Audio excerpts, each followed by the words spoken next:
I arrived in Nairobi at the beginning of April, and it has been hectic, to say the least.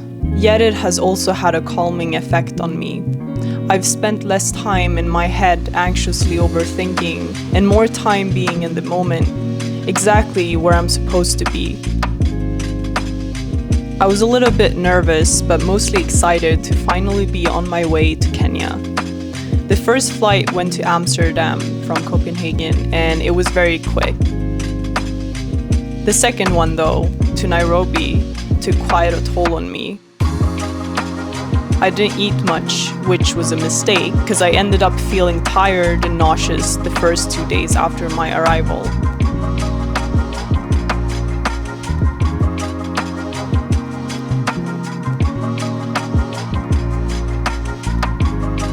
I didn't really do much the first few days, just explored the neighborhood and read a bit from these two novels.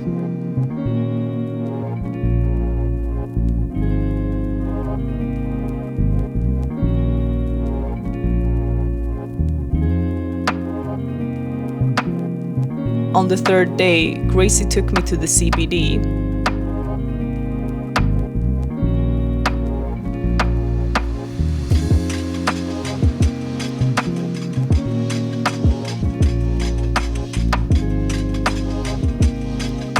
We also went grocery shopping, which was really fun because Gracie was trying to vlog for me and I got a little bit shy.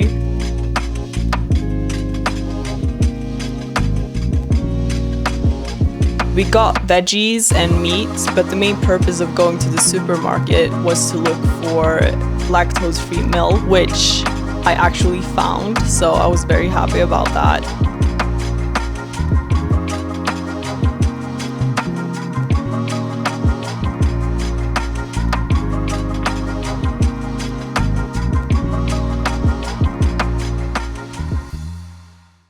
The day after that, I had to prepare for a job interview, so I looked up an artsy cafe to work at for the day. I didn't get the job. That's a whole other story. It was another one of those rejections that kind of made me sad, but at the same time relieved.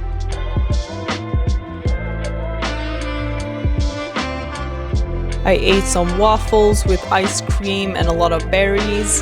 It was a little bit too sweet for my taste, but otherwise it was good. At the end of the first week, Grace took me to her church, to a wedding. It was such a nice experience and there were so many cute kids. I absolutely adore kids.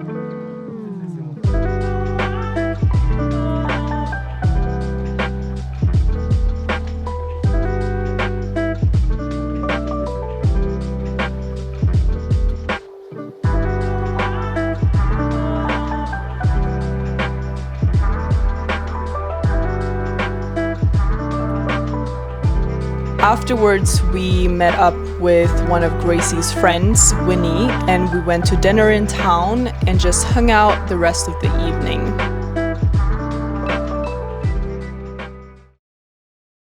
It did me good to come to Kenya. In Sweden, I had gotten stuck in some pretty heavy emotions, irritation, shame, frustration. And the reason for this is that when we are so focused on the things that aren't working, the things that we don't have, and the things that seem unattainable to us, we feel like we can't move forward. Getting stuck happens to all of us at some point in life. Sometimes it lasts a day and sometimes it lasts for a longer period of time. You just wake up one morning and you can feel that this won't be one of those good days. You're out of rhythm with the world. I often feel like this whenever I am rejected from a job, because it reminds me of what is not working in my life like it does in most people's lives. And for you, it might be that romantic relationship that you don't seem to be able to find or create. And you look at other people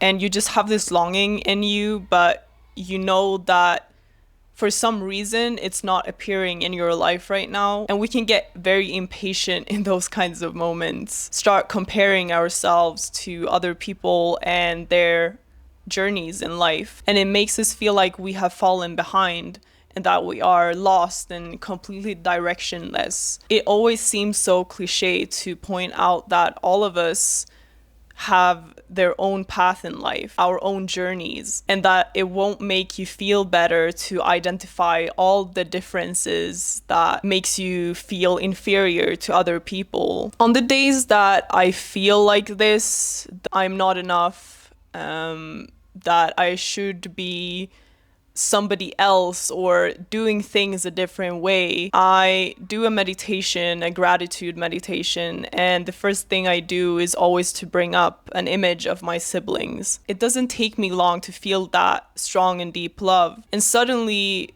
things kind of fall into perspective.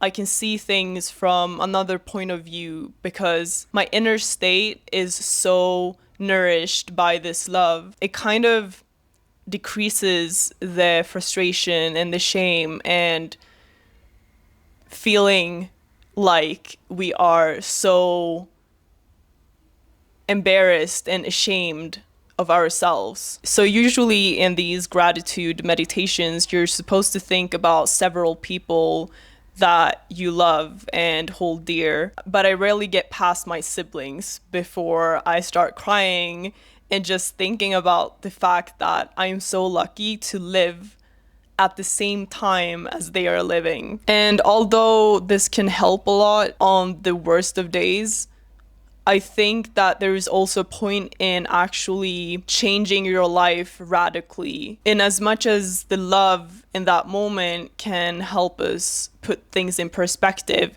there might be actual fundamental issues in your life, fundamental things you need to change in order to feel better every day. So I think that life sometimes calls for more radical acts in order to get out of that joyless and unmotivated state of mind. I had to change my environment and come to Kenya in order to fully understand how much I have in Sweden and that I actually might have too much.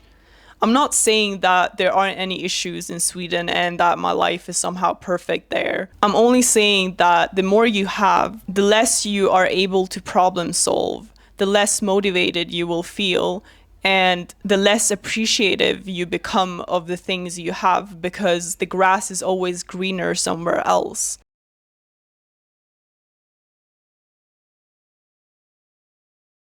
I think, and this might be a radical opinion, but I think that in Sweden we are living in extreme relative dissatisfaction and meaninglessness, which means that we actually have created a lifestyle and a society where things work so smoothly and we can buy most of the things that we need and a little bit more. We can't fully comprehend what we have. There is no other way to put it. So basically what I'm saying is our dissatisfaction is not, it's still true, but it's also very relative. We think it's true because that's the reality we're living in and we don't see how people in other countries live. We are not faced with their challenges. So I don't think that this is specifically a Swedish problem. I think it's a Western country problem. I want to give you guys a concrete example of what I'm talking about because I feel like it becomes very abstract when I'm just like saying these big words and it might mean different things for different people. I brought my shoes from Sweden in a gray plastic bag.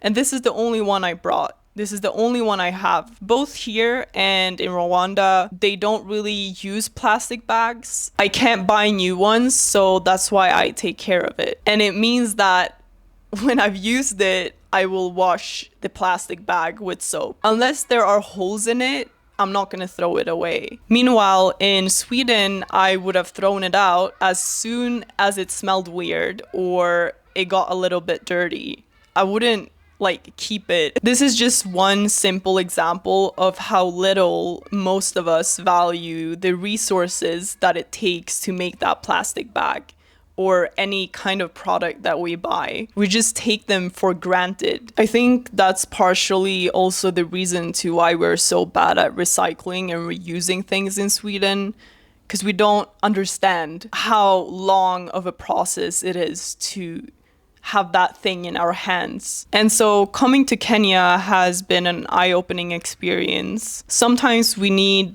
that radical change to truly appreciate what we have. It's not about having more, it's about valuing what we already possess. It might seem so trivial, but if we just try to appreciate the things we have a little bit more, I think we would find more meaning in our lives. And also, kind of a side note, I actually believe that if you never travel away from Sweden and Scandinavia, you aren't exposed to this radical change or this radically different environment. So you will only understand the things that I just said abstractly, but not in a practical way. You have to experience it to practically understand what it means to appreciate the smallest of things. Understanding something intellectually is not the same as understanding something in your heart.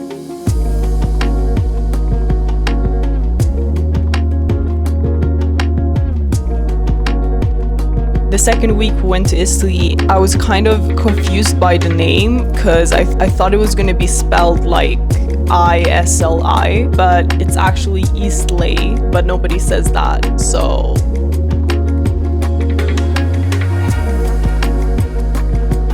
Just like the rest of downtown of Nairobi, it was very hectic and a lot of people, a lot of businesses. As you can see, it was full of people.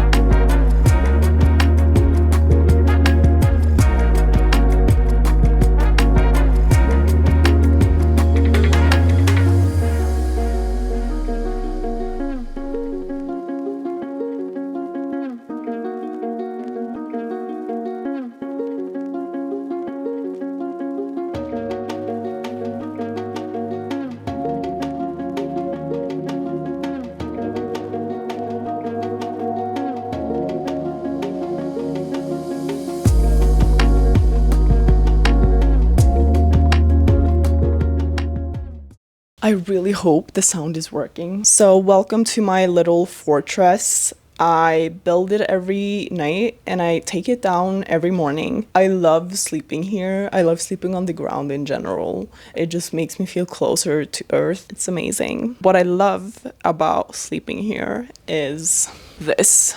See if I can open and show you guys. So what I usually do every morning is I open this door and I just enjoy the fresh air for a few moments, and then I go up to the rooftop and I do a meditation. Usually my meditation is also my little tanning moment of the day because I don't really like sunbathe here.